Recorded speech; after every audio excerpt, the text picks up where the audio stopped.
Hello, everyone, and welcome back to the Elite Racing Network, where we are going to be live from Darlington tonight for the Darlington 150. Qualifying has about 40 seconds left. Joining me in the booth tonight is James Watson, along with Dave Huck. We also have race control William White, who's hoping to have a little bit less work than he did the last time out at Bristol. What are you guys expecting to see out here tonight? We're going to see some green flag racing, maybe a green flag stop, or do you guys think we're going to see some cautions before these guys have to pit for tires?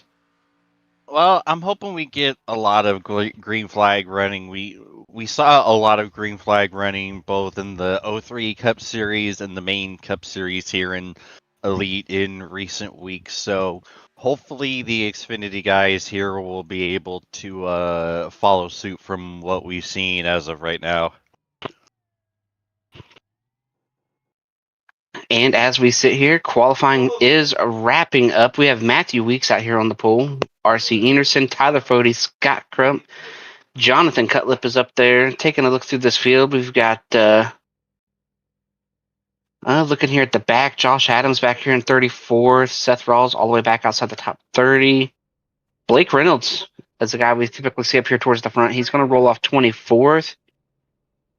So we got some guys that are going to try to come from the back. Brandon Wilkinson back there in 16th. Chad Frankenfield, always an interesting watch. He's going to start outside the top 10.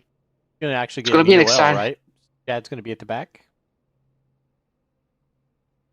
I think that's a question for race control, William. Yes, we had two. Our two with an EOL, I believe. Chad and JP Phillips in the 34 is also taking an EOL. Connor Thompson is taking one voluntarily. He's got some new gear, so he doesn't want to be too much of a hazard early doors. So it should be an exciting race. As we roll off the grid, I'm going to throw it to you guys here, Dave, James, and William, if you want to get in on the action a little bit. What's your pick to win out here tonight, guys? Well, I'm going to go with Matthew Weeks. This track just fits his driving style and how he attacks races perfectly. You know, it's all about tire conservation, being easy on it, not overdriving the heck out of it, and just lasting and surviving the 110 laps. Because, you know, you're racing the racetrack here at Darlington way more than you're racing the other cars. I'm going to take Tyler Fody. I'm going to jump in front of William before he takes somebody I maybe want. I'm going to take Fody to break the Fody drought. Well, not a bad shout by any means. I'm going to go for a Lake Norman driver. It's going to be Tate Lytle starting in P8. He won the race here at Darlington in the 2003 series, if you remember, just a handful of weeks ago. This is definitely, much like Matthew, a track that suits his driving style. Tire conservation, he'll be coming through the field, definitely. He might drop back a few places early doors, but he will come flying back through on a long green flag run, so definitely one to watch. Yeah, and it should be exciting. I think, like you guys said, it's going to be an exciting race. It's going to be a fun race. Tire fall-off is going to be a huge deal. We've got this brand new build that we were all talking about off air. It's going to be exciting to see how these guys mess around with this new build, what they are able to learn, what some of these guys might have learned here in the last few days. But unless you were going out of your way to figure something out in your own time, there really wasn't a whole lot of official sessions to run this last week. So this is probably going to be the first time a lot of these guys have made 10-plus laps on a set of tires at a racetrack in this kind of environment, this kind of competitive environment. And so it's going to be exciting. I think I'm going to take a winner here tonight. I'm going to say, man, I don't know. I'm going to take Josh Adams to win from the back. I know he likes high tire fall off. I know he doesn't have the single lap speed, but I feel like high tire wear, I think we're going to see Josh find his way up towards the front tonight. Nonetheless, it should be exciting. We get ready for this race start here. Pace car is off. Matthew Weeks has control. Green flag. Not a great start for Weeks. He gets a little bit of a slow start. A little bit of a struggle. That's going to let RC stay side by side as they hit for turn number 1. The whole field double file. RC lifts a little bit to give him the lane off of turn 2. It's going to let Fody to his inside. Weeks by himself out front heading for turn number 3. Yeah, you saw RC get a fantastic jump there on the initial start. He was almost able to try to sneak the lead back, but Matthew Weeks able to carry enough momentum on that inside lane to clear the 50 and get into control of this race. I'm going to tell you what, the 77 trying to work to the inside of the 56, and the 77 sideways. Whoa. Bunch of sideways for a bunch of letters right there. Yeah, and you could see that start to develop through the middle of the corner. The 77 got really high, started to really struggle up there. And when it got loose, he was able to turn it down the racetrack and not get up there and hit the 56. Because if he'd have hit the 56 right there, we would be talking about a pretty sizable wreck, likely off of turn 2. Major calamity. There was almost a little more calamity because you saw Paul jump in front of Thomas, clearing him on the front straightaway, but I thought he was going to get turned. There was very, very, very little space between those two cars, but I think Johnny cut him a little bit of a break there. No need to be super duper aggressive. If lap 4 of what is going to be a very long 110 laps for these guys.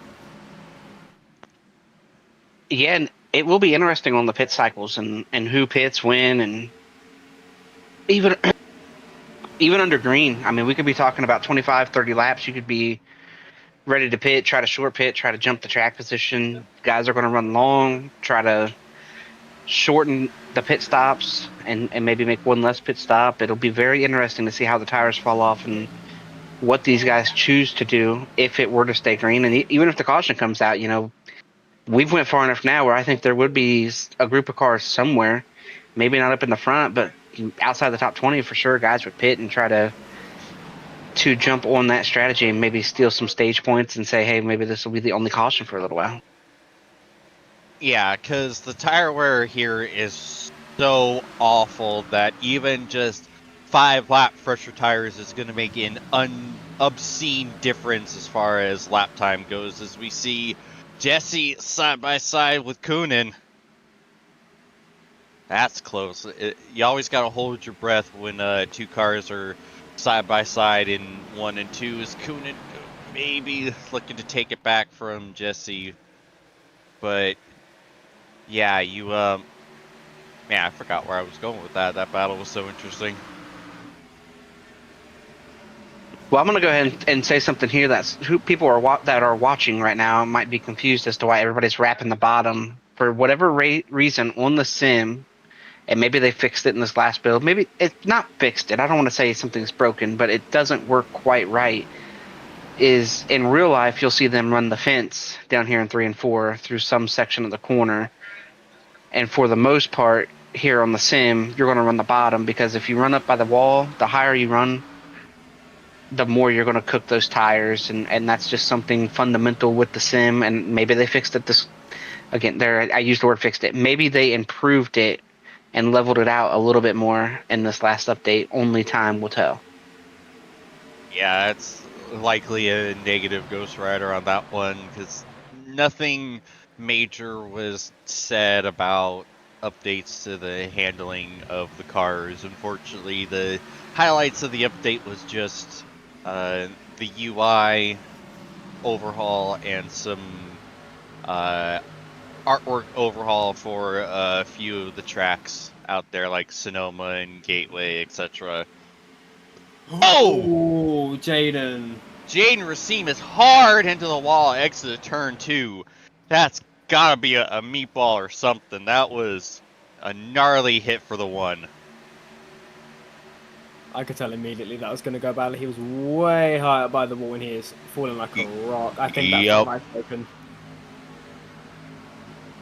I would say at the very least that wheel is not straight. He's up there nearly into it again. Yeah, it's he's just trying sticking to out the bump. And he's in it again. Again. He needs a caution. So he's going to drop places and be in the way. And he's in it again. I hate to tell him, but no matter what happens, he's not going to be able to knock that toe back straight. Yeah, no. Every hit makes it worse. And again. There it is. He's just gonna the whole. He's going to Back paint all the on walls field. yellow around here tonight. Is what he's going to do. Gonna make it look like Alright, Old guys, Charlotte. this is Oh his boy! teammate. He needs to get that thing to pit road stat. He has hit the wall every single lap, and now he's diving down. It looks like he's Some really cuts coming as in there too well. fast. Yeah, he's missed it. Yeah, he's missed it. Yep. Oh, it goes from bad to worse for Jaden. And you know what? That gives us another talking point that we haven't brought up. This is the easiest pit road to miss. Like people talk about Dover and some other places, but this one right here, because you can carry so much speed, and you think, oh, I got plenty of time to slow down, and then you get over there and you don't. And one of the things that I did see that was updated in iRacing is we now have to be inside of the box. It doesn't start at, like before, it was kind of a mixed bag. Most of the tracks it started just basically at pit wall. But now, if you are not inside of that box, you've missed it. And so that's something that's going to be very interesting moving forward on a lot of these tracks. But this is one where, I mean, you missed it 100 yards before you get there, really. And it's difficult because it's hard to ascertain where exactly you should be slowing down and turning, because you have all that pavement and everything just kind of gets lost in translation, especially since you're having to look for that little yellow line, which isn't the easiest to see. So oftentimes you think, oh, I'm good.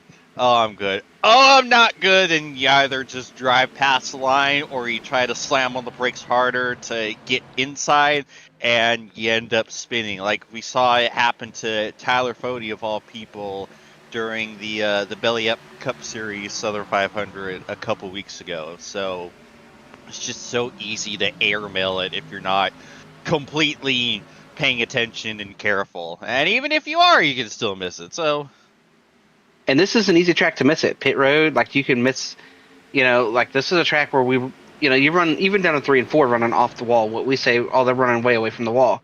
You're 2 lanes from the wall. If you drive down in and miss it, you're going to be up in the wall. Same in 1 and 2. If you get in there, you might think you're doing it the same. All of a sudden, it doesn't slide like you think it's going to. You maybe got in there just a little bit harder, and you miss it. And this is one of those places for about 3 seconds or so. It'll get 2 or 3 seconds that you're going to hit the wall, and you're trying to do it the least likely way to damage that race car severely. And it's just one of those tracks. This is a very, very, very difficult track to run.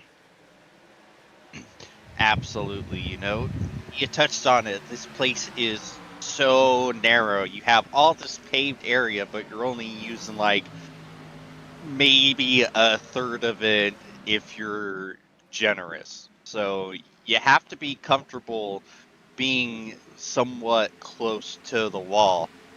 And that's why you see guys that are great at running the walls in real life be so dominant here, like Kyle Larson, Tyler Reddick, etc. Guys that know what it takes to be up on that wall and to do it consistently lap after lap. But even they can still get into the wall. The Darlington stripe exists for a reason. The likelihood of you bringing that car completely clean is not likely unless you don't even start the race. And like you said, they've got all this pavement out here, and they're not using it. They're just using those top 3.5 lanes. And at a lot of places, like if you drive down the turn 1 at Charlotte a little bit too hard, you're going to miss the groove. You're going to give up some time. But most of the time, you're not going to hit the wall. You're not going to be any threat of a wreck. But here, if you drive in 6 inches too deep and it pushes the nose, you're in the wall. You're not going to be able to keep it from hitting the wall. Yeah, And this field has gotten single file, and the reason is, this is one of those places with the saying, you race the track, not the other cars. And you're going to see a lot of that today, especially on old tires. And some at some point in this race, somebody will try to defend that position down to turn 1, like we're seeing right here. And it just, there he is in the wall. Like, that is why you do not run side by side to the corner here. Oh, and he's gonna, and there's contact. That's about as good as you could do it down there, though. Like, nobody wrecked. Yeah, that's just racing at Darlington right there. Now, Justin Wadsworth is probably getting pretty upset right now, saying, dude, I caught you. I made the move. You're you're putting us in a spot where you might be the one that gets wrecked. Justin's going to take a little bit more room every time the 68 hangs on his outside. Whoa. This is not wise on lap 21. This is not a smart decision by the 68. And Wadsworth's throwing the slider, and he's going to clear. Oh, Coonan going for the crossover. He's not going to do it. And now here comes Father Pop. Oh, no, and there's contact. Oh, I think there was netcode, but, oh, hang on to it, Thomas. I don't think there was netcode. I think Thomas tried to shut the door. I think Thomas was bleeding a lot of spots. He was racing these guys, and he was trying to shut the door. I just think, that's why if he'd have just let Justin go 2 laps ago, he would have been able to get back in line and wouldn't have given that big run up. I don't know. I swore when they made contact there was a little bit of space in between. At least that's what I saw on the live look there. But it's a heck of a job by Coonan to hold on to that thing. That was a gnarly save. Oh, we got a wreck. It's Scott Crump. Not happy. That would explain why.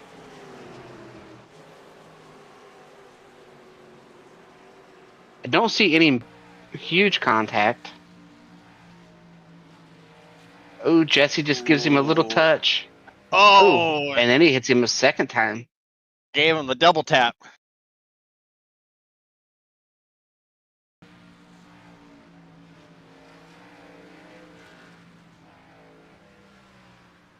I can understand the first contact. The 90 was probably starting to struggle. He was backing up. Everybody lifts to come down that hill. Like, Scott's not the only guy who's lifting to turn away from the wall and come down the hill. And you'll see it right here. But the 70 turns a little better, gets into the left rear. And, I mean, you got to get on the brakes. You got to get checked up. You can't just roll back into the guy. Yeah, and I think Jesse could also jump a little more farther out to try to avoid him. I think he might have had just enough room to be able to get by, but then again, your depth perception when it comes to that is just hard to really properly know in the cockpit.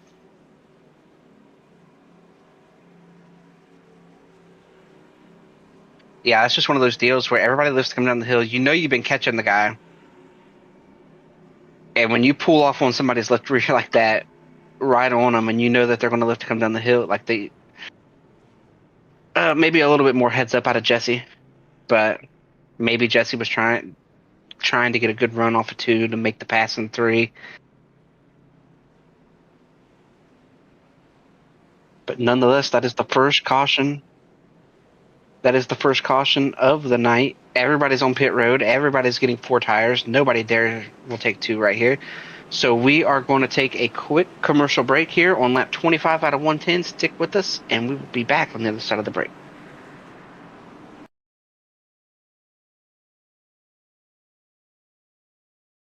Meets asphalt, where some dreams are made and others go up in smoke.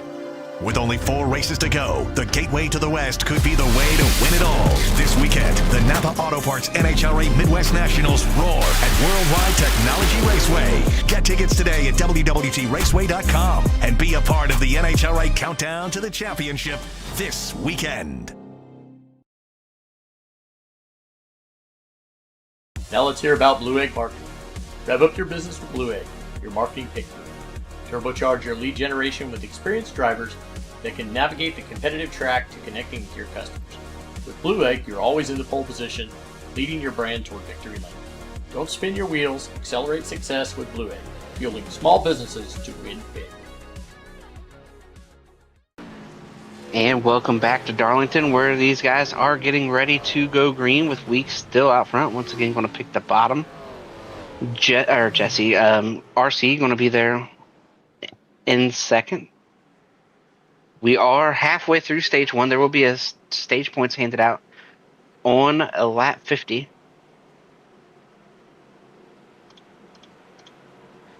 So that should be exciting. And as we get ready for this restart, we did have some guys come back to pit road. I'm not sure why.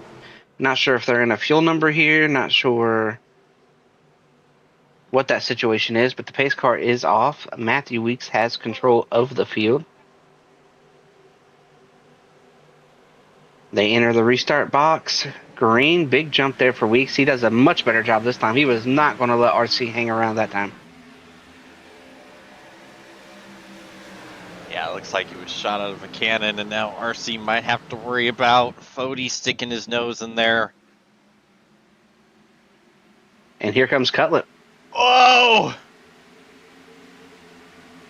It's like Mikolajczyk sideways off of turn 2 again. Oh, look at the run from Cutlip. Fody putting up a big fight. I think Cutlip will probably lift down here. Cutlip's not going to take this chance early. Oh, And I'm a liar. Well, yeah, not quite. We thought.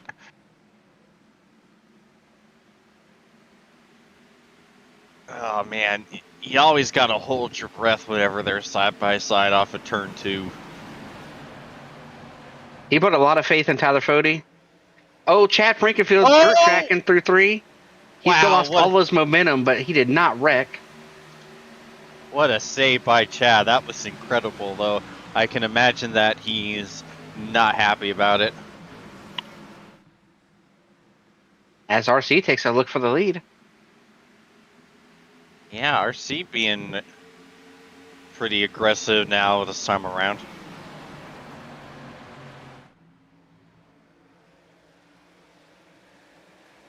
Johnny Thomas making some hay around the outside of Pop. Does Tyler give him the spot? I don't think so. Does Johnny give it back? Johnny will give it.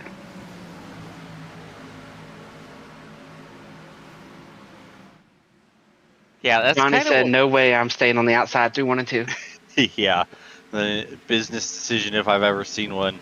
But that's what makes it so hard to pass here, is because you kind of have the preferred line. What was that, William? Sorry, jump in there. I think I saw someone go at the top of the screen. Scott Crump has flown down the order. He's running into trouble out of turn 2. Saved it, I think, but I definitely saw a bright blue car going around there. Oh, you were right. Yeah. Ooh, a late move to the inside, gets sideways. Wow. You know, and he's got rear damage, which will free this car up. Like, if you get damage on the rear of this car, it does make it quite a bit looser. Yeah, and this isn't a place you want to be loose. This isn't a place you want to be tight either. Yeah, give me something that's free. If you give me something that's loose, I can kind of manipulate that through the corners. But if you're going to give me something that's really tight out here, like, there's just nothing you can do except slow down if the car's tight. Absolutely. Which, you know, something that amuses me about this place is if you look the next time everyone's exiting out of 2 and we get that camera shot all the way down from like turn 3 to turn 2, you can see all the tire marks sliding off down into the inside wall off of turn 2. It shows you what you tend to have to deal with on the exit of turn 2 and how loose the cars get and how often you're just trying to hold on for dear life. Yeah, it's a tough place, especially off of 2. You're carrying so much speed through that. Oh, wrecking on the front. Frank Fody here on the front stretch, and that looks to be... it looks like that thing's broke pretty good. That car is demolished. I don't even think the right front is just barely touching the ground right now.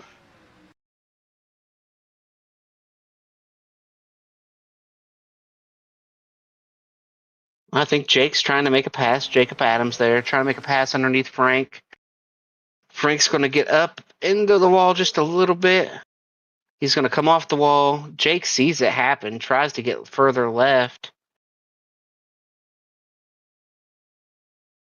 Almost probably would have been better off turning Frank up by the wall to give him a chance to loop it all the way around. They got so low there that when Frank finally got turned, there was no way he was giving it off the inside wall. Yeah, that's a To me, that's a Darlington racing incident if I've ever seen one. Well, now we got decision time on pit road. We got about 8 to 10 laps on these tires. 8 to 10 green flag laps. I think we're going to see guys pit, but I don't know that we're going to see everybody pit.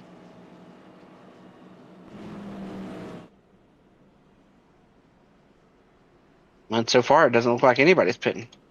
Yeah. I want to see somebody roll the dice. Somebody somewhere. Oh, here we go. Here we go. We got the guys at the very back want to do it. We got a handful of cars here at the back.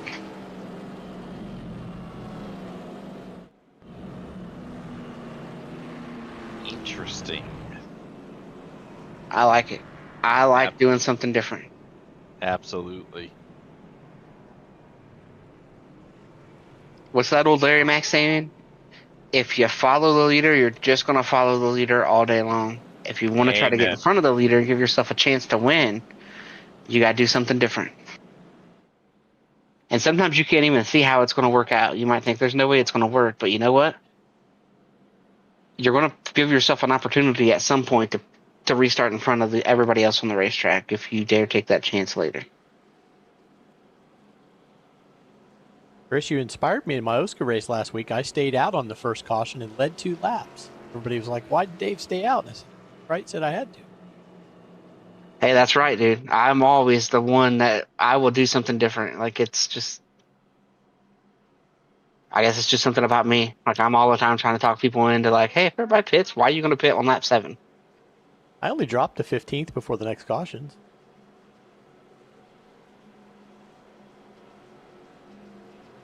How'd you finish?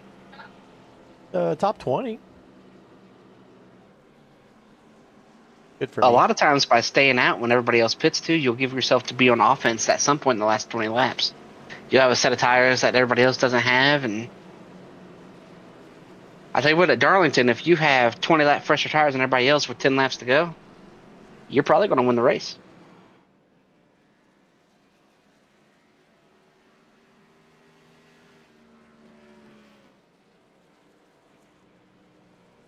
Yeah, hopefully we get a long enough green flag run now to see how everyone that pit just now is going to do, because it could potentially be a race-winning move if we go green for long enough. I don't know, but it's going to be interesting to watch.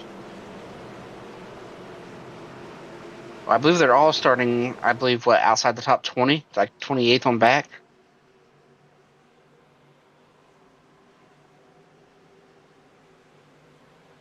So we'll see how this works out from 28th on back, but they should at the very least. I mean, I'm going to say it. Joe's probably got a chance to get some stage points. Green is out. Great jump for Weeks. Cutlip comes through.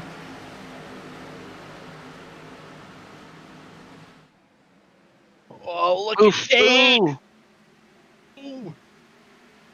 I tell you, Tate, there was almost a big wreck there between Pro Edge and Lake Norman. I believe Tate is on Lake Norman this season, correct? I think. That is a Chevy.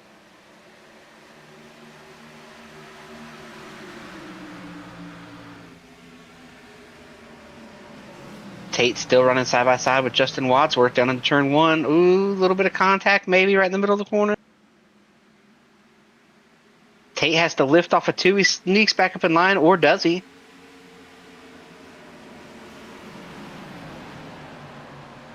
Tell you what, Tate is the action car right now. He is. Look at the run he's getting on the outside. Yeah, but he's not going to be clear unless... Oh, look at that. There was a lift. There was an effort there to get single file. The first 2 cars that are not are Chad Frankenfield and Thomas Coonan, and we have seen Thomas hang on the outside all race long. Unstoppable force versus a movable object if I've ever seen it. And now we got Tyler Fody moving up the racetrack. Justin Wadsworth taking a big look under him down here in 3 and 4. Oh, that was close. Will there be an effort to get back single file? There is an effort to get back single file.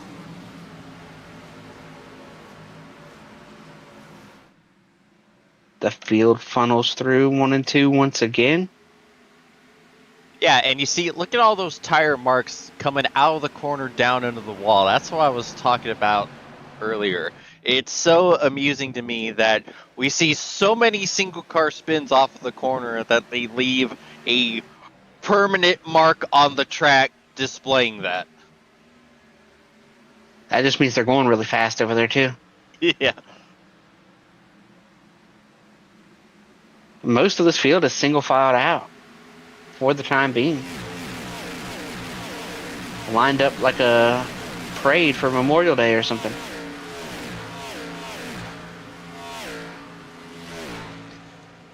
Yeah. I am starting to see some guys flirt with running up towards the wall. Down in 3 and 4. I just saw the 77 do it. I believe the 86 did it. Some of these guys have decided that it's not going to hurt the tires too bad to run up there. We'll see if they go back to it. Now that I called it out, they probably won't go down there this time. Yep.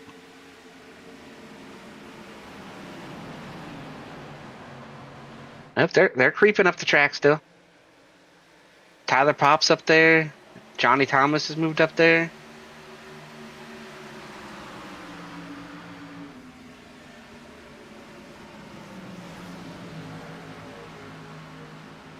Thomas Coonan not happy with Chad right now. I think Thomas is having that problem out there a lot tonight with guys using him up, but when they catch you and you race them, like, they eventually just run out of patience. And I'm not saying that's right or that's wrong, but their philosophy is, hey, you're hurting us both, so get out of my way. Yeah. Well, that's just Darlington racing.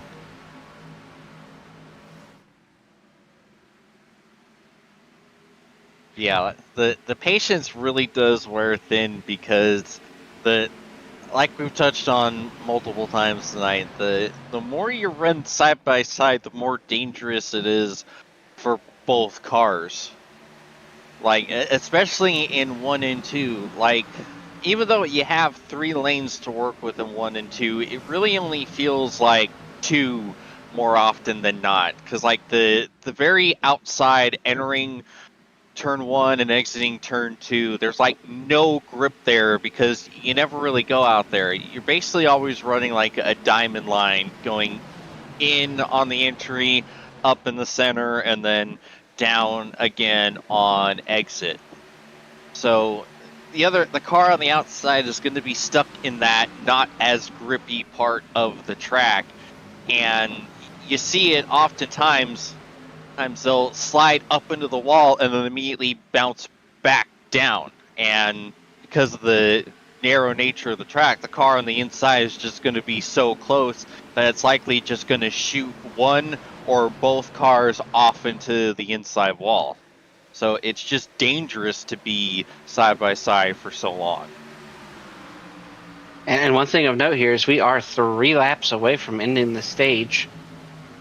I don't think any of those guys that pitted are going to get there. Looking here, Josh Adams is up to 21st. I think he might be the furthest forward of any of them that pitted. So he's not going to get to any stage points. And up here towards the front, it doesn't look like there's any real battles for some of these spots right now. Well, Justin Wadsworth may have something to say about that right now. Yeah, and the car right behind Justin right there is Blake Reynolds. And we talked about how he started 24th. He's up to 6th. And he has been using the high side down here in 3 and 4. And you see Justin moving up there, Fody moving up. They're all kind of defending against each other at this point in time with 1 lap to go in the stage. Here comes Justin with the look. Tyler's going to try to race him. Justin has to fall back in line. That's probably going to take away any shot Justin had at trying to get that spot here coming to the end of the stage. But here comes Blake. He's going to move up to the wall. I told you he was one of the guys that's been running up by the fence. He goes right up there against the wall. So Justin, 1 lap ago, tries to take a stage point. He ends up losing a point here at the end of the stage, but give the stage win to Weeks with Cutlip, RC, Tyler Fody, Blake Reynolds, Wadsworth, Tate, Jesse, Tyler Pop, and Tommy Ryan.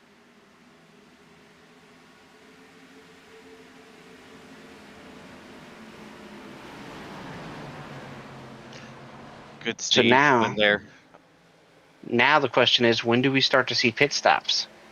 These guys have went probably 25 laps or so. We do have some other guys back here who have some newer tires, like we've talked about. Oh, Oh, no! we're wrecking. Oh! Oh, it's big. It is big up here in turn 1. I see Tate Lytle. I see Justin Wadsworth. I see Gavin Hibbs. Well, it sounds like now might be the time to pit.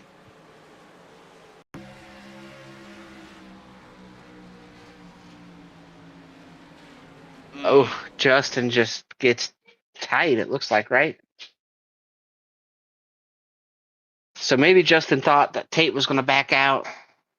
Tate chose to stay there. They bounce off each other. They get together. So that's why it's smarter to live to fight another day. And now they both paid the price.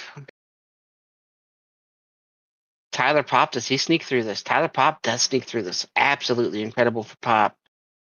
The 6, the 56. A lot of guys getting far enough left to miss this, but Gavin Hibbs cannot.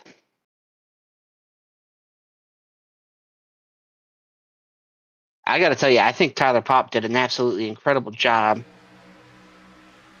somehow not being involved. Here's Gavin. You're going to see the wreck. He sees the wreck happen. He sees everybody checking up. It's just so hard to get that thing turned back to the left. I think behind him, too, I think there was some contact right around the Josh Adams machine and the Thomas Coonan machine. I'm not sure if anybody got spun. They just get together and just know where to go. Here's Thomas Coonan. See, they had a little bit of contact, but nothing major. Somehow only a 3-car wreck, and I gotta tell you, if we had a sponsor for the Good Hands Award, I mean, Tyler Pop gets it. Like that, just staying patient, not panicking, not freaking out when all that stuff was going on right on the nose of his race car. I mean, just an absolutely incredible job by Tyler Pop. And here it is. Like, it's all going to happen right in front of him. He doesn't panic. He doesn't freak out. He just gets away from it. Tell you what, it looked a lot crazier from outside the car. So I wonder if Tyler might not know how lucky he was to not get involved in that wreck. Yeah, I'm just in awe of how he was able to just, like, that's just certain doom. Yeah, see, the Oh, 56 man. starts left, and then it's like Tate's like, I don't want to take out more cars, so I'm going to go to the right. If Tate let that thing spin down the track, Pop gets hit, and we probably at least double the cars involved in the wreck. Yeah, it was nearly Pop goes the 13 car. Thank you, I'll be here all week. So did we have Scott Crump stay out? Oh boy, that is a choice. Awesome. That is great. This is great for the broadcast. Absolutely. The worst thing imaginable for everyone else, because, again, no disrespect to Scott. We all know that Scott Crump is a very talented race car driver, but even the greatest race car drivers are not going to be able to outdrive the fact that, like, my eyesight isn't all the best, but like 15 laps on his current set of tires compared to a field full of fresh tires. Yeah, he's going to get run over. It's not because of his skill, it's from the tires, but yeah, this is going to be very dangerous for everybody. So, gird your loins, people. This is great. I love it. I love the call to save a set of tires. You would. We know Green you would. is out. Very Chris Wright call, to be fair. Decent start there for him. I mean, he's not going to hold the lead, but it wasn't anything crazy on the wheel spin. And I will tell you this, it falls on the other drivers not to run over him. It's not Scott's fault. It's not Scott's responsibility to not get hit. It's on everybody else to go around him safely. Wrecking at the back. Look like Jurassic Park car.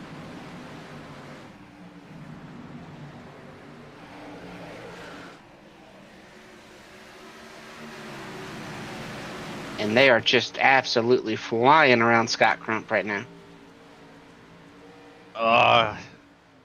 Looks like Michael Hossack with a big maneuver down in there, and he's going to pay the price for that maneuver.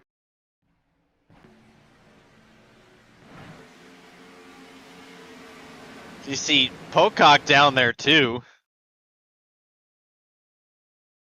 I don't know that Michael saw what was going on there and made a move that he sees everybody scramble. He pulls left. I don't think Michael understood what they were doing. I don't think he understood that the 90 was out there. I think that's what that boils from. I think when Michael looks back at that, he'll say, "Ooh, I could have done a better job taking care of everybody there." But ultimately, nobody got hurt. He paid the biggest price for it, so no harm, no foul. Yep, and the important thing is we stay green for now.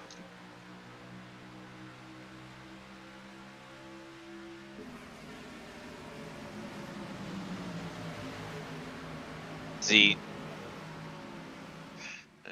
Coonan and Rawls now battling for position. Yeah, and we are now on the other side of this race where there are less laps left than what we ran. We're going to see a lot more aggression, a lot less give, a lot more take. You're going to see a lot of guys choose to stay side by side through 1 and 2. Yeah, the business decisions are going to be drying up here.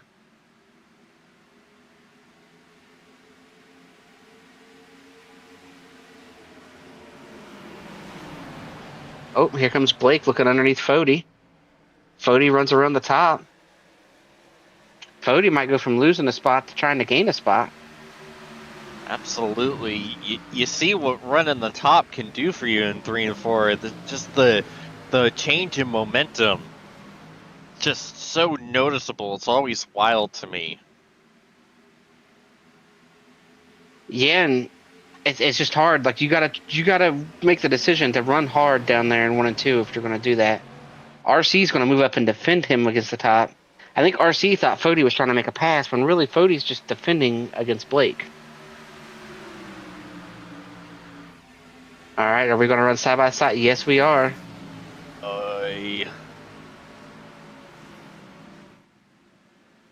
Now they come off of turn 2. Yes.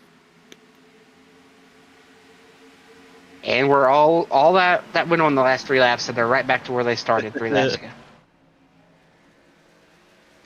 Yeah, that tracks, doesn't it? RC holds 3rd, Fody holds 4th, Blake there in 5th.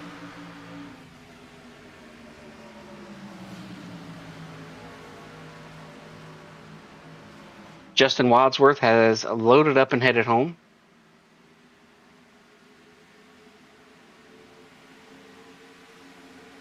I believe Tate is still with us at the racetrack. Hey, he might still be out here. I think Tate's still running out here. He is still running. He's on the lead lap. Somehow. In P33. So, mind you, he's a yellow. So that means, going off of everything I've seen from him in the 03 Cup Series, he is going to win this race. I don't know. Look at that car as they're lapping him here on the backstretch. Not okay. Oh my. That car's not driving straight. I want you to take a look at Tate Lytle here down the front stretch, and that car is crooked. He got out of the way of everyone. The wheels turned on the car. The body just didn't. He's a crab. That was a little trippy to look at, if I'm honest with you. That's not driving good. Be that as it may, I have seen him drive a car that did not look much different to how that car looks right now, and still go on to win the race. I got what you're saying, probably James. He's done it like twice now. Yeah, like it's a running gag that if he gets into an incident, he's going to win the race. It's like clockwork at this point. I'll tell you what, Like if he wins this race, I'll send you boys each a check for $500. Damn. Come on, Tate. Come on, Tate, you can do it. Commentary impartiality's out the window. Everyone gets the tally. Somebody tell Tate that in race chat.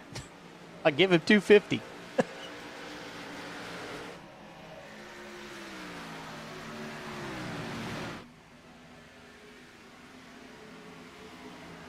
So Jesse now is about to get lapped as well. He must have just a little bit more pace than Tate.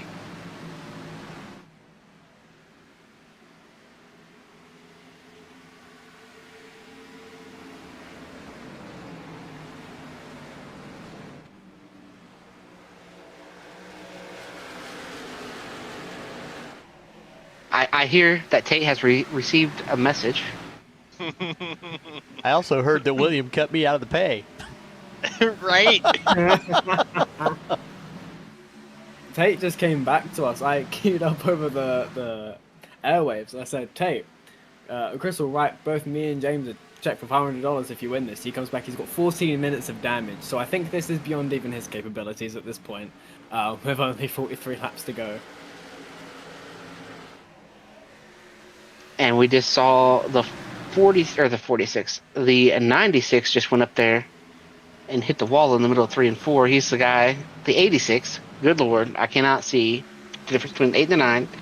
But Blake Reynolds just went up and hit the wall in turn 3 and 4. He has been the one guy that I've seen pushing that line up closer and closer to the wall. And now I say that, he's going to go down here and run on the very bottom.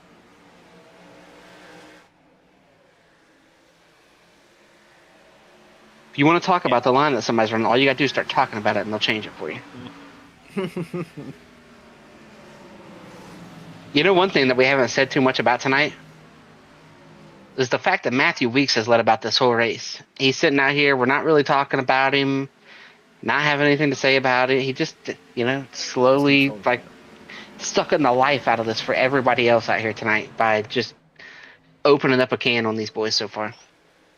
Yeah, I coined him way back when I first started broadcasting here at Elite as our version of Kevin Harvick. Mr. Where in the hell did he come from? Because always seems like out of nowhere in the closing laps, he suddenly makes his presence known and takes the race win. It's not too often we see him just absolutely crushing the field like this.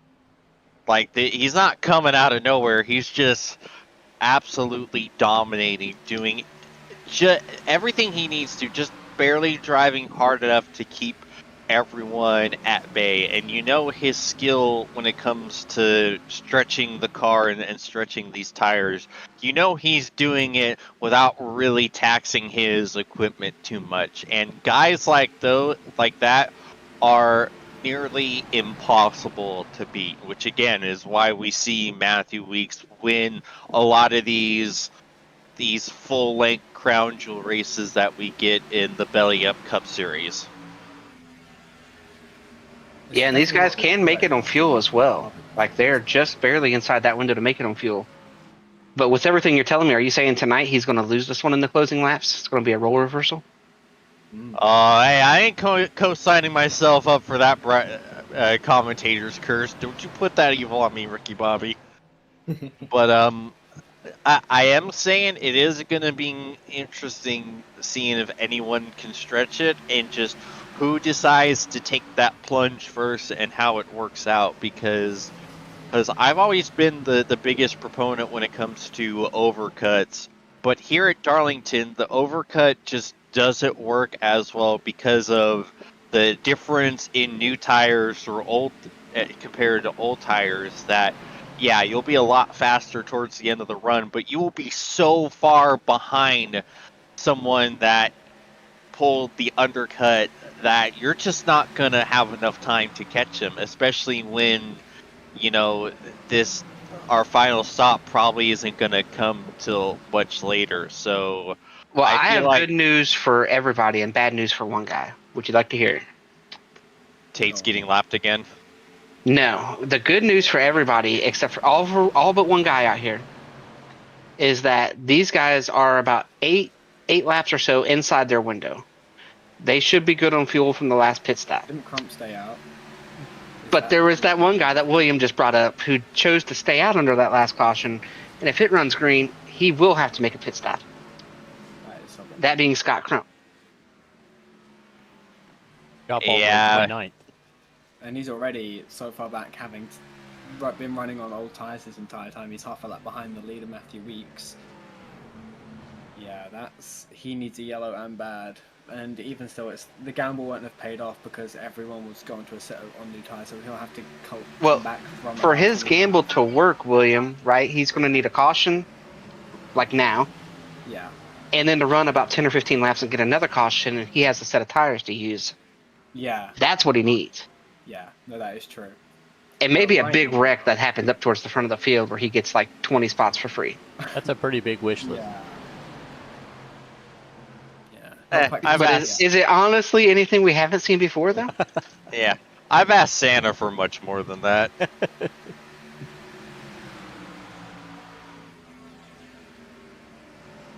Yeah, wouldn't that be Scott's luck if we somehow go caution-free from here?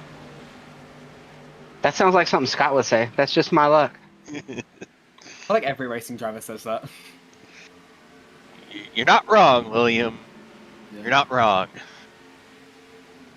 Just my luck. I know. Well, right now, Matthew Weeks is extending his lead. That he is. Just under 7/10 now. So, starting to fan out a bit. The likelihood, I should say, of a caution is dwindling by the lap. You see, as we mentioned, the gap between Weeks and Cutlip, the gap between Cutlip and Anderson, the gap that's starting to appear between Anderson and Foti, that two-car gaggle, the third-car gaggle behind him, and then it is multiple seconds between just about everybody. Oh, contact down into 3. Thomas Coonan's going to be... him and the 26 made some heavy contact there into 3. They survived it. Coonan is just surrounded by shift cars right now. Oh, there's contact. Borges having to make the save. You know, Thomas is a guy that I would think at this point in the race would have figured out by now if somebody's underneath me into a corner, I might just want to let him go. Yeah, I mean, for Thomas, it hasn't gone well in any other time it's happened, but it might work this time. That's what Thomas is saying. He's like, I've been up here about 10 times throughout this race, and I haven't made it through the corner one time. But I'm due for one, right? That's what he's saying. I'm due to be able to make this work one time. This time, for sure. Not doing a bad job of it, though, in P13, mind you. Despite all the kisses and graces he's had with the wall, the amount of times he's become very well acquainted with the concept of the Darlington stripe. He's trying to make a move in now again on Brandon Wilkinson, who he had contact with just a couple laps ago. Sending it into the inside now. Nothing this time. Sends it in hard, though. He's going to try and get the run off here. Ooh, Seth Rawls under the wall up there in the middle of the corner.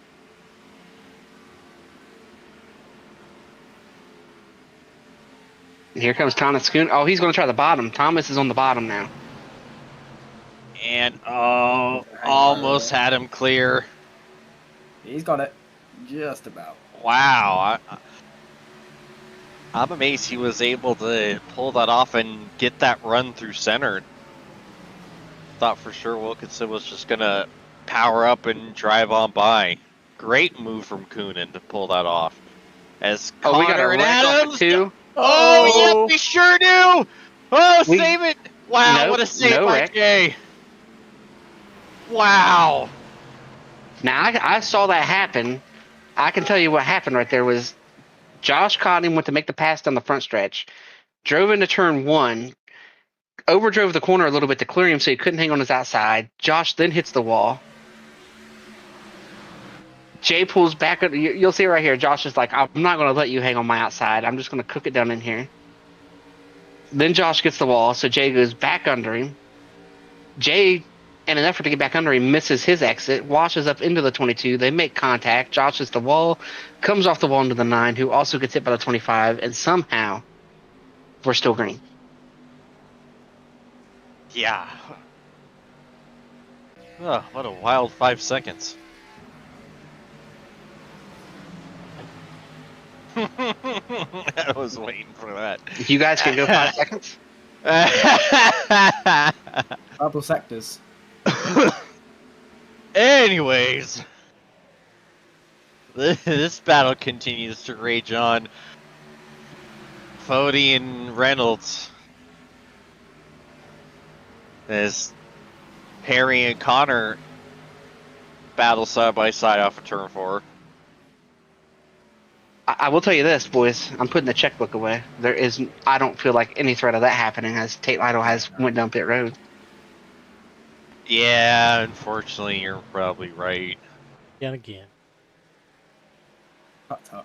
I mean, I could do some race control shenanigans, but I fear that may be frowned upon by literally everyone else that isn't Tate Lytle in this race, so I'm going to leave it and just accept that I won't get $500.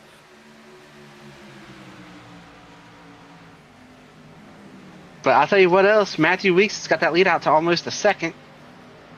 Inside of 20 to go here. Or excuse me, coming up on 20 to go. Just outside of Show 20 him to a go. little bit. I don't think I've shown him most of the race. We know where he's been. He's been quietly just dusting everyone, I think. This is, I mean, James drew the comparison to Kevin Harvick. It's not entirely inaccurate. I think tonight's been more of a Truex Jr. at the Coke 600 sort of performance. I think he's led every lap that wasn't Crump staying out under that singular yellow. He has routinely just been pulling out gaps as soon as, you know, as the run goes on. We saw it at the beginning of the race. We're seeing it now. It's over a second and continually growing. It's calm, collected, no mistakes out of him, but he's still able to push the limits out of that car better than pretty much anyone else is. But hopefully, like we say, that isn't a commentator's curse waiting to happen, and that you can see out these 22 laps and park it in victory lane. Oh, Cutlip in the wall off of 2. Cutlip's trying to push a little bit hard there. Oh, we got a caution. caution! No, yellow. Tay. No, our money. Or was it Dusty? Dusty. Oh, it was Dusty. Dusty.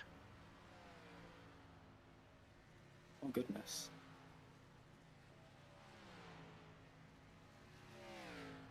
Well, Scott Crump did stay on the lead lap, but he's gonna need some help.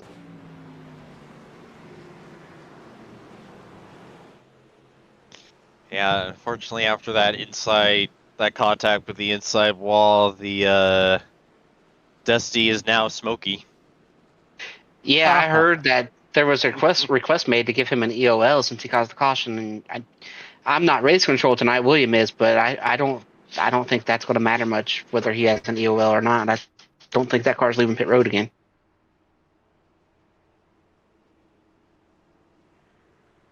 Yeah, I think the iRacing was going to put him ahead of some cars, so Chad asked for the EOL so that lead lap cars didn't have to worry about that, but unfortunately it was a moot point since it doesn't look like Dusty was able to bring her back to pit road with all that damage.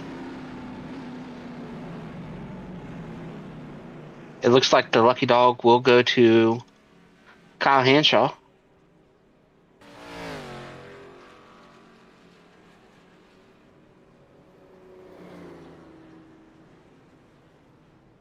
So now Weeks just has to hit his marks on pit road, do a good job down there, keep control of the race. This is likely the last pit stop they're going to make tonight. I believe somebody's backwards on pit road. I do not know who it is. Yeah, we're getting that report, but so far not seeing anybody. It was at a Leighton? Nope, I see nothing. Yeah, I see him. Oh, it's the 95.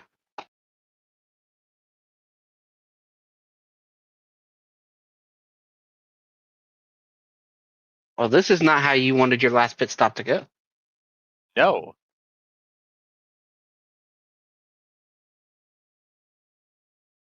Figure out how he got that way. He He's been apparently has sitting been there. that way for a while.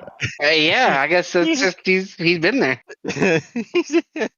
Well, he's been there since lap 51, so I think I'm not going to rewind that far. he's just sitting there like, well, this is my life now. Had Well, he 40 fooled laps us. We back. had to go take a look at it. Yep. I started looking at it. How far back is it? And I saw his lap counters at 51. I was like, okay. Well, boys, we're going to go green here. Inside of 20 to go.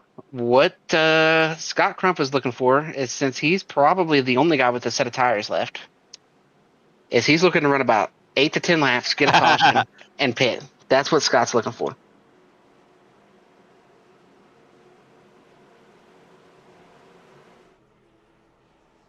Everybody else is looking for this thing to stay lean, mean, and green. I don't know why, but just the shot of him sitting there like that cracks me up every time. Well, here comes Matthew Weeks once again in control.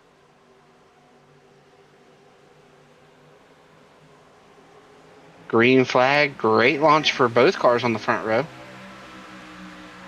Yeah, Cutlip hanging as close as we've seen anyone restart with him since the opener. Oh, you might have gone too high. Here he comes to the inside. Oh, big wow. sideways. Oh my God. Oh, we're looking at the my back. God. Jake Adams, Jake Hanor. Jay didn't save that one.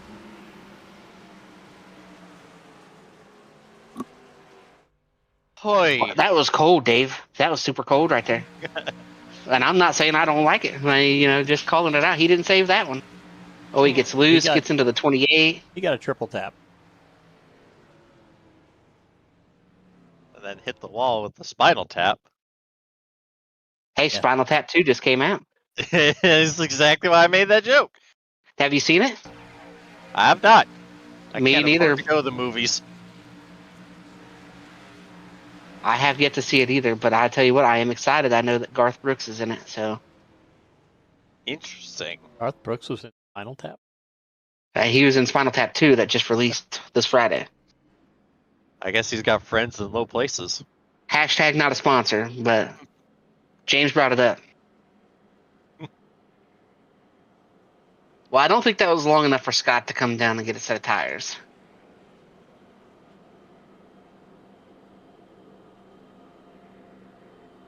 This probably puts a pin in the Scott Crump wishful line of thinking.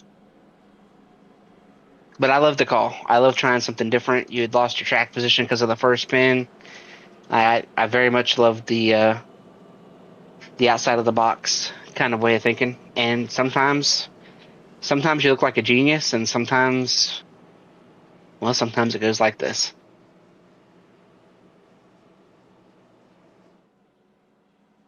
Yeah, but you never know until you know. And like you said, Larry Mack always says, if you're going to follow the leader, you're going to follow the leader. So it never hurts to try something. Will it work out? Likely, probably not. But you got to try because you never know. It won't work 4 times out of 5, but this time could very well be that 5th time. You don't know, but you always got to try. Yeah, and when you pull something like that, you're looking for a caution to help your strategy out. You're doing that because you're like, maybe we'll run 10 or 15 laps, you'll catch a caution, everybody come back down the pit road, or everybody have to stay out. There are times that it has worked in the past, and you sneak some track position and a shot to maybe win a race.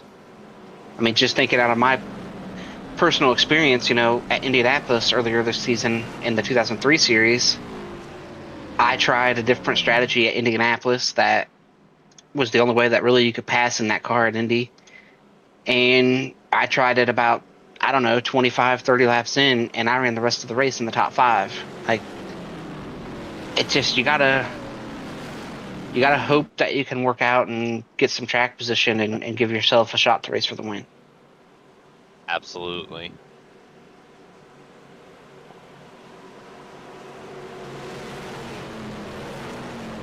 I Right saw your now, fun fact. we're gonna go. Go ahead, Dave. What's I your have fun too fact? much fun with. I saw these it. sorts Here, of I'll things. show it. You guys missed it. You were talking through your fun fact on the screen. That's the kiss of And death. He is yep, sitting up there in sixth. So yep, he's gonna do something silly now, and it's gonna be Williams' fault. once again, a great launch for that front row. But Weeks does get clear. Cutlip gets into the bottom. Side by side battle at third. Blake's going to stay up there. And Blake's in the preferred spot. Oh, 24. Saves it. And that whole give and take thing we've talked about all night, give is no longer in the vocabulary of anybody out here. Yeah, the give is gone. It's all take from here on out. The only give we might get is cautions being given and tallies being given. 77's had a rough go over here on this restart. He hit the wall in 3 and 4. He hit the wall in 1 and 2. He's Oh, in and the he wall hits off it of 2. again. He went for the trifecta there. Oh, and we're wrecking. Oh no, he's Johnny getting turned! Thomas. Oh! Johnny Thomas was involved in that. 77-34. The 3's going to get a piece of it. Oh.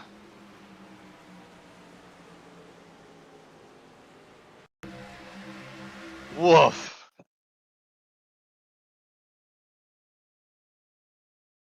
Oh, it's real tight, really tight. They both tried to squeeze up like Johnny wasn't there, and Johnny was there.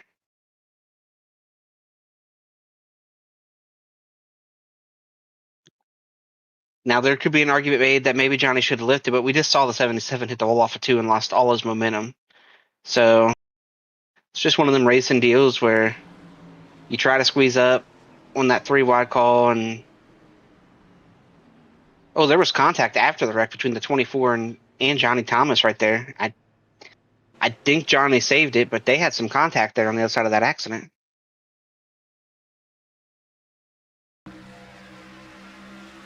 So there you see that's where the 77 hit the wall. Then they get together. 24 drops to the bottom. He's like, all right, I missed the wreck. I'm good. Oh, and just clips Johnny. But Johnny, dirt track ace right there, makes the save.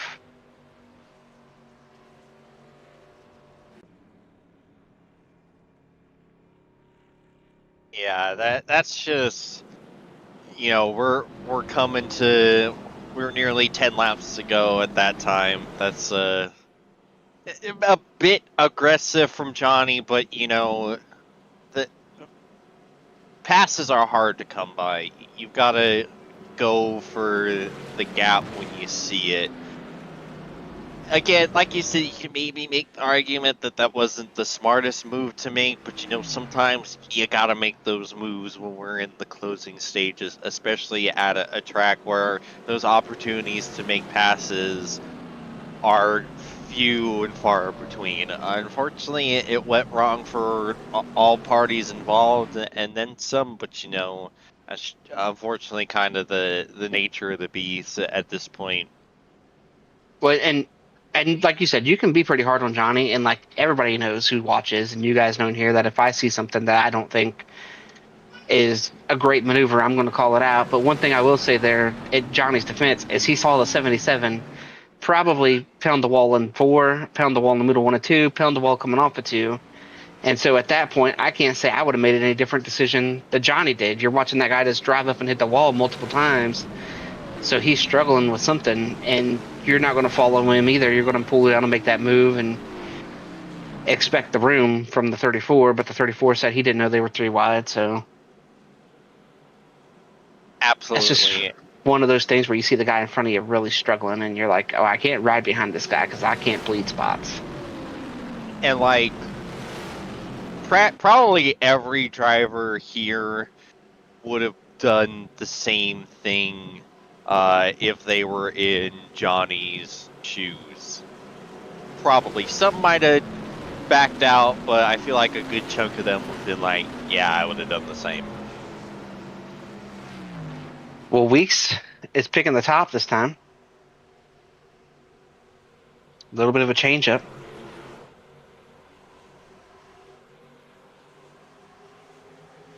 Green flag. Great jump for Weeks. Oh, Cutlip's got a really. This is a really equal start. This might be disaster for Matthew Weeks here. Gonna have to run off though. Oh, Oh, big he's sideways. Oh, sideways. they make Oh contact. my! Can he stay side by side? He's got to stay side by side. If he loses the lead, loses control, then that's it. Oh, Cutlip is clear. He's gonna jump up. Oh my goodness. And just like James called it, role reversal. I just don't understand that. I have no idea why Weeks would change up the strategy. Like he hadn't been like Oh, and he's in the he wall. makes contact. Oh, not a good run here for Weeks. He is going to be pressing. He's going to be frustrated. And someone needs to be in his ear saying, just be calm, take it easy. Get back in your rhythm.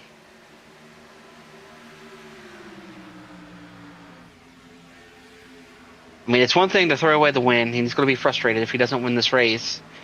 But he'll be even more There's frustrated. big chaos, a big wreck in the mid pack. Oh, good gracious. I see Johnny Thomas. I see the 24. I think the 20's over there. Dave Carpenter hard into the back of Thomas Coonan. Oh, Thomas Coonan tried to take advantage of those guys up there. And I'll tell you what, Scott Crump did a good job. And then Josh Adams. Boom! I don't know what Dave Carpenter was seeing there. Or not seeing. Yeah, what a gnarly hit to the rear of that 68 car. Well, Thomas had seen everybody run into him all race, so he just went down in there to get him a little bit, and whoa, that's a chance you take. Scott Crump, holy wow. smokes. Could this be the caution that Crump was looking for? I mean, he's not going to have a whole lot of time to do anything, but I think you just got to stay out. I think if you're Crump, Crump has driven up here to like just on the edge of the top 10. I don't think he can afford to pit. Yeah, but I feel like a good chunk of the cars around him are going to be, well, they should pit for damage repair, but I don't know if they are, so yeah. A couple are, but a couple are not. I just don't think the tires have gotten hot enough either. You know, they've only ran a handful, maybe 3 or 4 green flag laps. Here's David Carpenter's on board. Yeah, you see other guys stopping and you're pulling out and driving around them. Typically means you could have done a better job getting stopped. Yeah.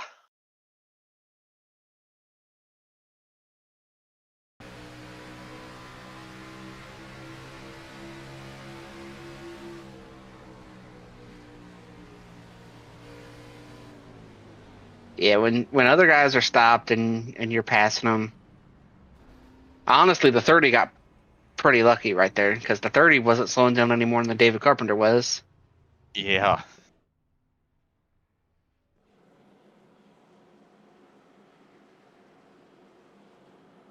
So we've got Josh Adams cracking the top 10. We've got the 24 been involved in some stuff in 11th. Crump just up there in 13th. Joe Francis up to 15th.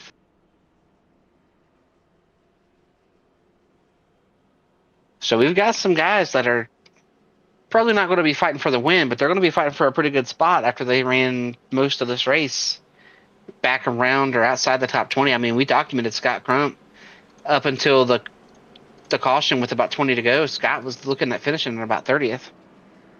Yeah, and Chad got a EOL at the start and running P7.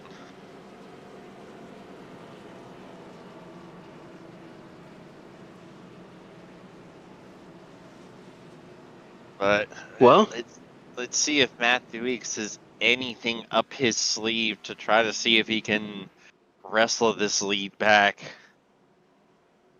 Yeah, and he's got John Cutlip all of a sudden in control. And this is not going to be, we're on just the outside edge of a green white checker. There's going to be 3 to go on the restart. What do you guys think? Do we run these last 3 without a caution, or are we going to start using green white checkers? Well, apparently, Harrison Talon is really need them to not bring out any more cautions. Yeah, because that'll stop them from wrecking. Please. Well, here we go. We're coming down towards the restart box. We have a new leader. Green flag. Great jump there for Cutlip. Leaving Weeks to battle for second here. Cutlip did everything he needed to right there.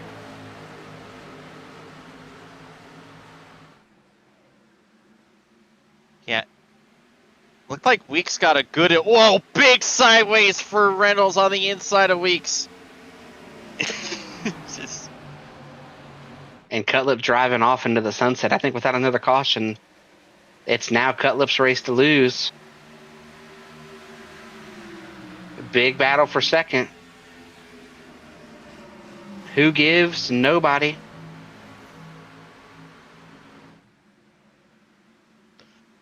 Oh, big sideways for Blake. Oh, what a save. Oh, and now Fody's sideways too.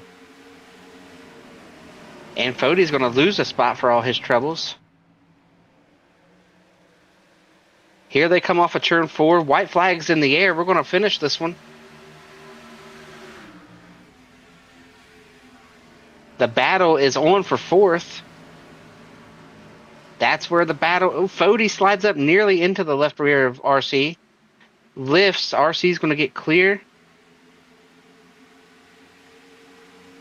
Here comes the 66 looking underneath the 40. Do we see a little bit of contact for that spot? They come off of turn 4. In a race that Matthew Weeks dominates, his teammate is going to win it. Here comes Jonathan Cutlip with the win. Weeks gets second. The scramble is on behind them, but it's going to be Blake Reynolds, RC Anderson, Tyler Fody running out the top 5. Tommy Ryan, Tyler Popp, Chad Frankenfield, Josh Adams, and Seth Rawls, the top 10. Scott Crump recovers to finish 12th.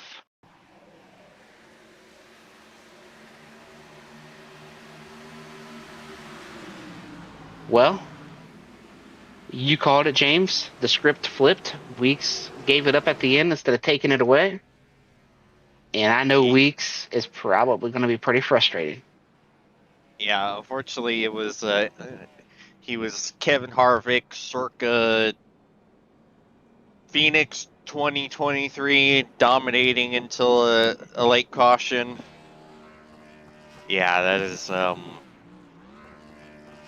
yeah, that's rough for Matthew there. Gentlemen, that is great for Philip. Well, you heard Dave say it there. That's 3 straight wins for Cutlip. Can the streak continue? Will the streak continue? But what I know is, I guess it could. I mean, if Ethan doesn't make it, probably. But here's what I do know, boys. While we get ready to interview these top 3, and we'll talk about the streak and if it continues or not into Sonoma, we're going to get in a quick commercial break. And on the other side of the break, we'll have first, second, and third with us. Now let's hear about Blue Egg Marketing. Rev up your business with Blue Egg. Turbocharge your lead generation with experienced drivers that can navigate the competitive track and your customers. And then this happens. Blue Egg is always in the pole position, leading. Numbers don't lie. He goes 360, 47, and 338. In our numbers, they get insane. 341. And then this happens. 343 miles an hour. Holy Christmas! This isn't a game. This is racing at its extremes. See for yourself at the Napa Auto Parts NHRA Midwest Nationals at Worldwide Technology Raceway this weekend. Get tickets at WWTRaceway.com. And welcome back to Darlington, where you're looking at race winner Jonathan Cutlip. I am running down here in a big hurry to speak to third place finisher Blake. Blake, take us through your night, how you managed to find your way to the front with some long green flag runs there in the middle of the race. Lots of excitement towards the end, and it looked like you got to Tyler Fody. You couldn't quite make that pass. You looked better. Did you just need a couple more spots there to restart on the front row to go win this thing? Yeah, I just needed some better row coverage. I had fun though. I mean, I got loose off of 2 on my lap 2. Lap 2 was the lap to put down in qualifying, and I just grazed it off of 2 on my second lap, and yeah. So my lap 1 was my qual lap, and it was 24th. So unfortunately, I was deep in the pack. I stayed patient. That first run, I think it was like 28, 29 laps. So enough to have some sort of tire wear be something that was going to affect the pace of the cars. I got up to like probably 18th, and then the next run, another 25, 30 laps. I got up to I think 10th or 11th, and then that right after the stage there, or no, at the stage I got 5th, didn't I? Oh yeah, okay, yeah. So then I just stayed in the top 5 for the rest of the race. Yeah, it was hard to pass Fody. I just think he was covering turn 3 very well. Anytime I would go up to the top so it rolls outside, he would just straighten the wheel. It's just what you got to do. So he did it perfect, and honestly, the tires were at the limit. There really wasn't a whole lot more you could do. You couldn't like push it hard one corner to make that pass. It was just like you were on a rail basically. But there were different ways to drive the car. It was fun. Well, you covered a lot of ground there, Blake. So we're just going to ask you one more thing before we let you get out of here and start preparing for Sonoma, which will be the next race here on Monday night. So, Like to who hear helps that. who helps get you to the track week in, week out?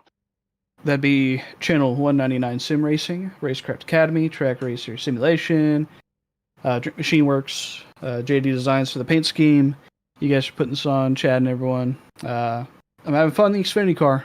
It's nice. It's a nice change of pace from the ever so, what's the word? Troublesome next gen car. We'll call it that. Well, you know what? I got one more question for you. Is your teammate going to be showing up here to try to cherry pick next week? I have no idea. He did tell me whatever road course, Watkins Glen. He did say that he was planning on doing the road course races. That'd be Ethan Stanley for those who don't know. Well, if you could do us a favor, run him off the course, force him to have to pass everybody at least once next week if he does show up. I sure would make it exciting for us, but nonetheless, we'll let you jump out of here tonight, and we can't wait to see you next week and maybe talk to you again. Yes, sir. Appreciate y'all.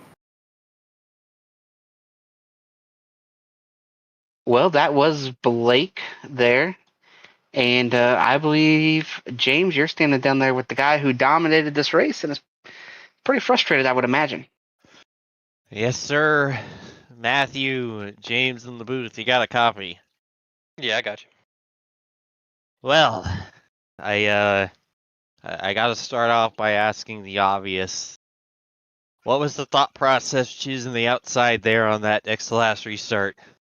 Well, I heard Blake said fourth got a good jump. So I seen Fody back there. I was like, well, if he gets a good jump, and then I don't know. I was just hoping, like, if the outside got a good jump here and that, I would get a good jump with it, and I didn't. And then I thought I was going to be good, and then I just got so sideways out of 2, and then I just lost it completely right there. If I could have stayed even with them, I think I could have had it out of 3 and 4. I just getting loose on them cold tires just killed everything, and I'm used to it. I always choke away Darlington. I always choke away my favorite track. It always comes down to that. So. Yeah, and it also didn't help that John also had arguably the best restart he had all night. Like, he was able to time it so good. I think if that hadn't happened, it probably would have worked out how it had been for you. But take us through the race before. Like, you were just absolutely taking it to them before all that went down. Yeah, we were good. I felt comfortable with my longer run speed, my short. I felt good all the way around. Pretty much when I was leading, I was just chilling up there. I was not driving hard at all. I was just trying to maintain the tires, trying to keep them even, because I know if you overdrove it, you'll cook the front. If you underdrove it, you'll cook the rear a little bit on the exit. So I was just trying to manage that and keep them nice and even. And we felt good. I mean, we had a good gap, and I was starting to pull away, and then that late caution come out, and pretty much I felt good after that. It's just I made the dumb decision to pick the outside, listening to someone talking Discord. I mean, that's all on me. But other than that, dude, we were a rocket ship. I've been struggling with qualifying lately. I've been kind of off. And then I had a league race last Tuesday at Darlington in a truck series, and we went out there, and I had a bad qualifying effort there, but we ended up going out there and smoking them and winning the race. So I was like, okay, maybe this is a new leaf. And then we come out tonight, put it on pole, and lead all them laps, and I feel good. We're getting in the right direction. I've been off for a couple weeks, so I'm glad to be getting that speed that everyone else, like I've been telling people, I've been probably out of an entire long run, if it went green, I've probably been like a tenth or two off the best guys on the long run, and I feel like I'm getting that back now, where I've been racing a little more. So we're getting there. It's just I wanted to win Darlington, man. I love this track, so I'm just heartbroken because of that. Yeah, well, like you said, a better last few weeks for Mr. Weeks, but any sponsors, plugs, and shout outs you like to give before we let you go? You guys in the booth, you guys do a great job. Can't wait to go back and watch the race and then watch me choke it away. But it was probably some good stuff. It was hard to pass tonight. Shout out to all the guys. We had some good long runs there. And shout out to Blake there. He could have easily, late in the race, just drove in one and where we're side by side and just fenced me and went on about his day, because that's how Darlington is sometimes. But he raced me respect there. So shout out to Blake there, having a nice hard battle for P2. Betty, who's always watching at Ethan's.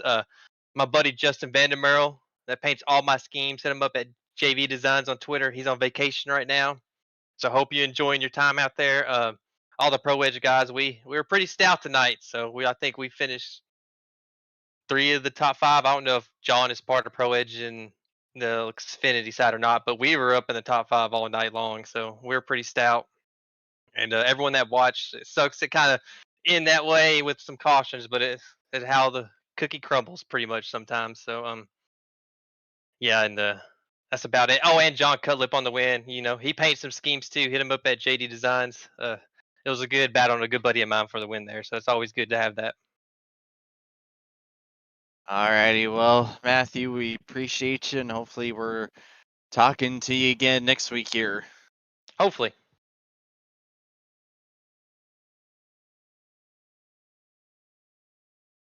Well, that was Matthew Weeks with you, James, and now I'm going to be down here where it's a little bit more of a celebration, a little bit more upbeat, and that's with race winner Jonathan Cutlip. John, take us through the night, how you ultimately found your way to take the lead there late in the race after you let Matthew lead all those laps. And then we also got to talk about, that's 3 in a row. We're going to be able to see you win Sonoma next week as well? Yeah, unless I have Stanley racing for me or somebody else, I'm not looking too good for that. Yeah, it was an interesting night. Started P5, I think. I honestly expected the race to wear in a little looser, just never really did. It was just, I could never get it onto the regular of the car, and it was just plowing pretty much the entire night for me, which was a little bit of a handicap for myself personally. I just could never figure it out, but yeah, it ended up just turning into a restart battle at the end, and I was timing them pretty well. It's just the one I got underneath them coming out of turn 2, and I just clipped the apron trying to get it to turn. I didn't want to slide up into him and put us both in the fence. I was trying to get rotation and ended up clipping the apron and sliding a little bit, and luckily caught a caution before we went into 3. And then yeah, we ended up switching positions on the second to last restart, and it put me on the bottom, and I was able to time that one pretty well and stay with them through 1 and 2, and got position on him side by side going into 3, and the bottom was preferred going through there, and luckily I was able to clear him. Well, you just talked us through that winning pass that you made there, and what does 3 wins in a row mean to you at this point in the season? Because we're not in the playoffs, so you got the reset coming. But what does it mean to you to win 3 in a row and have a chance to shoot for 4 in a row? Yeah, it means a lot. It's always cool to win. To do 3 in a row, that's pretty special. I'm not sure how many people have been able to accomplish that before, especially with everyone just upping their game. It's starting to get a little bit more difficult to run the front end. Just to, run in contention for wins is no easy feat. But yeah, three in a row is definitely special. This one it was pretty unlikely, especially with just the way the car was driving it. It's against my style, but to come away with the win's pretty special, especially here at one of my favorite tracks. Darlington's always a driver's track, and it's always a lot of fun to race here. But yeah, Sonoma, hopefully we have a good run. I enjoy Sonoma a lot. New scan, so pretty unknown to a lot of us. So we'll have to see what we can do next week. Well, all right, John, before we let you jump out of here, one final thing is who helps get you to the racetrack, get it done week in, week out? Shout out to Race CPI, Channel 199 Racecraft, Loop Internet. Car was flying tonight. Shout out to my mom. She tunes into every race, and she's super supportive, so I'm glad to get three in a row for her. You guys over here in the Elite Racing League, Dave, Chris, James, and William, all the work you guys do week in and week out. I know it's tough to do a lot of the time, just how much effort and work goes into it. You guys make it look easy. Shout out to my teammates Blake, Gavin, Paul, and Justin. It's fun racing with them every week, and hopefully we can continue putting on a show for you guys. I got to correct you a little bit. All the work we do, you're talking about Dave, because I just show up and everything works. I'm not putting in any extra work. That's all Dave up there. Yeah, Dave's top class. He's irreplaceable. Hey, Chris was early tonight, so hats off to Chris for showing up early. I look at Chris. But anyway, congrats on the win tonight, John. Congrats on 3 in a row. We'll have to do the 4 in a row watch next week and see if you can give it a shot up there on that new scan in Sonoma. Yeah, hopefully we're up there. Well, that was John Cutlip there, our race winner once again, and I believe that's about a month of wins because I think we had an off week in there as well. So it's been quite a while since we've seen somebody else win one of these races on Monday night, and at this point, we're going to embrace the streak and see if we can't keep it going here next week in Sonoma. But boys, any final thoughts from you tonight about what we've seen out here at Darlington? We saw a lot of green flag running right in the middle, some cautions late. Yeah, it was pretty much pretty good as far as Darlington races go. They weren't overly crashy. Obviously we did start getting a lot more cautions towards the end, but that's going to happen because in these tight confounds, when people stop giving and taking, usually they end up taking bits out of the wall after that. But it was still pretty good and fascinating race and finish, so it was all we can ask for, really. And what about you, Dave? Any final thoughts from you over there? I was pretty impressed tonight. I didn't see really any shenanigans. Anything we had as far as incidents, racers being racers. Respectful night. And yeah, I'm a little disappointed we didn't get to have any unique strategies. Scott tried and it failed, but it's a pretty straight up race. We got to see a little bit of action late in the race that worked out for one guy and worked, against Matthew Weeks there. But I think that's going to do it from us tonight. I want to give a shout out to you, Dave, all of the work you put in here at ERN. You, James, for joining me tonight. Everything Chad does. And, of course, I don't think we can leave tonight without saying all our thoughts and prayers are going out to Charlie and everything that has happened with him and his family in the last week. And no matter what side of the spectrum you're on or what your beliefs are, the answer is not violence and is not going out and taking somebody's life over what they believe or what they stand for. So thoughts and prayers with them. And with that, we will see you guys next week at Sonoma, where we are going to be on the 4-peat watch.